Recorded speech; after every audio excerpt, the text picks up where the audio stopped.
Breaking news ఇవాల్టి నుంచి parliament రెండో విడత సమావేశాలు జరగనున్నాయి. జనవరి 31 నుంచి ఫిబ్రవరి 13 వరకు తొలి విడత సమావేశాలు జరిగి వాయిదా పడ్డాయి.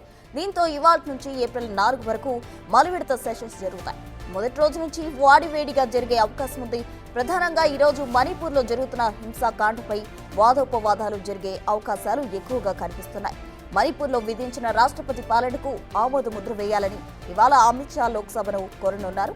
ఆ తర్వాత ఆర్థిక మంత్రి నిర్మలా సీతారామన్ మణిపూర్కు సంబంధించి బడ్జెట్ ప్రతిపాదనలు ప్రవేశపెడతారు.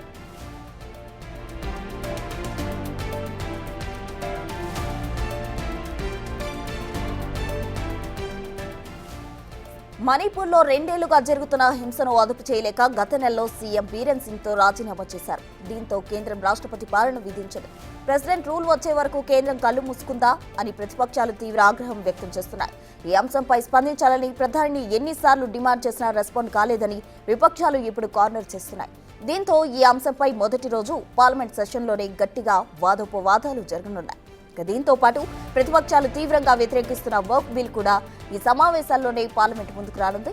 దీంతో ఈ అంశంపై మరో రచ్చ జరిగే అవకాశం లేకపోలేదు. మొత్తానికి ఈసారి పార్లమెంట్ సమావేశాలు హాట్ గా జరగనున్నాయి.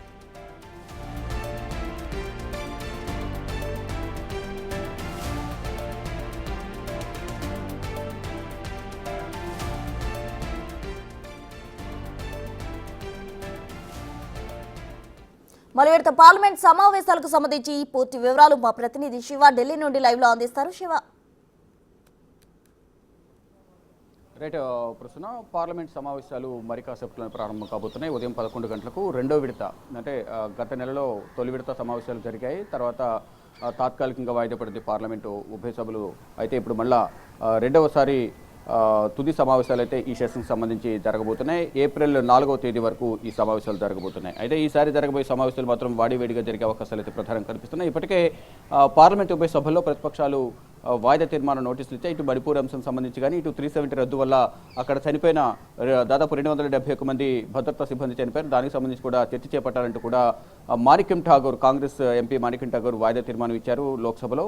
మరోవైపు ఇటు రాజ్యసభలో కూడా విపక్ష పార్టీలు వాయిదా తీర్మానాలు నోటీసులు ఇచ్చాయి. అయితే ఈసారి ఇప్పుడు జరగబోయే సమావేశాల్లో ఇటు బడ్జెట్ సంబంధించి కూడా ప్రధానంగా నిర్మలా సీతారామన్ దీనిపై చర్చించే అవకాశం కనిపిస్తుంది. మరోవైపు పలు కీలక అంశాలకు సంబంధించి ప్రజా సమస్యలను లేవనెత్తే విధంగా కూడా ఇటు విపక్ష పార్టీలు చర్చలు కొనసాగిస్తున్నారు. దానిలో భాగంగానే ఈ విపక్ష పార్టీలు ఒక సమావేశాన్ని కూడా ఏర్పాటు చేసుకున్నారు. దానిలో భాగంగా ఈరోజు ఏదైతే పార్లమెంటు ఉభయ సభలు అవుతున్నాయి, ఈ పార్లమెంటు ఉభయ సభల్లో అనుసరించాల్సిన వ్యూహాలపై కాంగ్రెస్ జాతీయ పార్టీ అధ్యక్షులు Mallikarjuna Kharge, Congress party parliament party chairperson Sonia Gandhi అధ్యక్షతన కాంగ్రెస్ ఎంపీల సమావేశం జరగబోతుంది. అంటే పార్లమెంట్ సమావేశాలు జరిగే ప్రతి సందర్భంలో కూడా అనుసరించాల్సిన వ్యూహాలపై ఇటు లోక్సభ రాజ్యసభలో అనుసరించాల్సిన వ్యూహాలపై పార్టీ నేతలకు దిశానిర్దేశం చేయబోతున్నారు. దానికి సంబంధించి కూడా మరి కాసేపట్లోని ఈ సమావేశం ఖర్గే అలాగే సోనియా గాంధీ అధ్యక్షతన జరగబోతుంది. కాబట్టి ఈ ఎంపీలకు రెండు సభల్లో ఇటు రాజ్యసభ ఎంపీలు కానీ లోక్సభ ఎంపీలు కానీ ఇద్దరు కూడా ఇటువంటి వ్యూహాలతో ముందుకు వెళ్ళాలి, ప్రభుత్వాన్ని ఏ విధంగా ఎరుకుని పెట్టాలి, ఎటువంటి సమస్యలను లేవనెత్తాలి, ఏ విధంగా ప్రశ్నించాలి అనే అంశాలపై కూడా ప్రధానంగా వారందరికీ కూడా ఇరువురు అగ్రనేతలు దిశానిర్దేశం చేసే అవకాశం అయితే ప్రధానంగా కనిపిస్తుంది. మరోవైపు ఇటీవల చోటు చేసుకున్న పరిణామాలు మణిపూర్ అంశానికి సంబంధించి ఏదైతే 2023లో చోటు చేసుకున్న మణిపూర్ అంశానికి సంబంధించి అక్కడ అల్లర్లు ఇంకా కొనసాగుతున్నాయి. అల్లర్లను కంట్రోల్ చేయలేక మణిపూర్ ముఖ్యమంత్రి బీరెన్ సింగ్ రాజీనామా చేశారు. రాజీనామా చేసిన ఒక 4-5 రోజుల్లోనే రాష్ట్రపతి పాలన విధిస్తూ కేంద్ర ప్రభుత్వం ఆదేశాలు జారీ చేసింది. ప్రజెంట్ మణిపూర్లో రాష్ట్రపతి పాలన కొనసాగుతోంది. అయితే ముందే ఈ నిర్ణయం ఎందుకు తీసుకోలేదు, ఎందుకు భద్రతను కంట్రోల్ చేయడంలో విఫలమయ్యారు, ప్రధాని నరేంద్ర మోడీ ఎందుకు ప్రకటన చేయడం లేదు, ఎన్నిసార్లు ప్రస్తావించిన విదేశాలకు పర్యటనకు వెళ్తున్నారు తప్ప ఇటు పక్కనున్న మణిపూర్కు ఎందుకు వెళ్ళలేకపోతున్నారనే అంశాలను కూడా ప్రధానంగా లేవనెత్తేందుకు విపక్ష పార్టీలు మరి ముఖ్యంగా కాంగ్రెస్ పార్టీ సిద్ధమైంది. దానిలో భాగంగానే మాణిక్యం ఠాగూర్ వాయిదా తీర్మానం నోటీస్ ఇచ్చారు. దాదాపు 67,000 మంది ప్రజలు అక్కడి నుంచి వలస వెళ్ళిపోయిన పరిస్థితి కనిపిస్తుంది. వేల సంఖ్యలో అక్కడ నుంచి నిరాశ్రయులయ్యారు.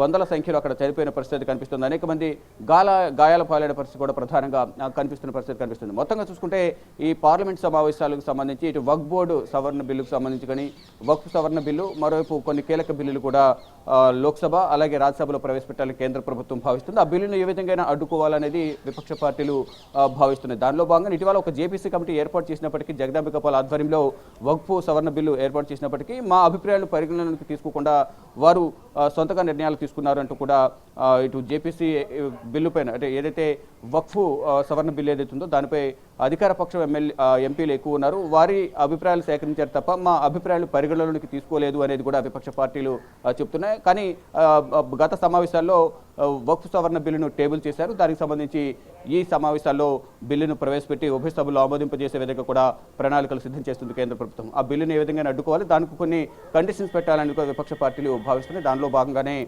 ఈ సమావేశాల్లో ఈ ఏదైతే వక్ఫ్ సవరణ బిల్లు కానీ ఇతర కొన్ని కీలక బిల్లులు ప్రవేశపెట్టాలని కూడా భావిస్తున్న నేపథ్యంలో ఈ సమావేశాలు ఏ విధంగా జరగబోతున్నాయి, అధికార విపక్ష పార్టీలు ఎటువంటి వ్యూహ ప్రతివ్యూహాలతో ముందుకు వెళ్తాయి అనే అంశాలపై కూడా చర్చ కొనసాగుతుంది. దానిలో భాగంగానే కాంగ్రెస్ ఎంపీలకు దిశానిర్దేశం చేసేందుకు కాంగ్రెస్ అగ్రనాయకత్వం సమావేశాన్ని ఏర్పాటు చేసింది. పార్లమెంటు కాంగ్రెస్ కార్యాలయంలో ఈ సమావేశం జరగబోతుంది. తర్వాత 11 గంటలకు పార్లమెంటు ఉభయ సభలు ప్రారంభం కానున్నాయి. Right Shiva, thank you.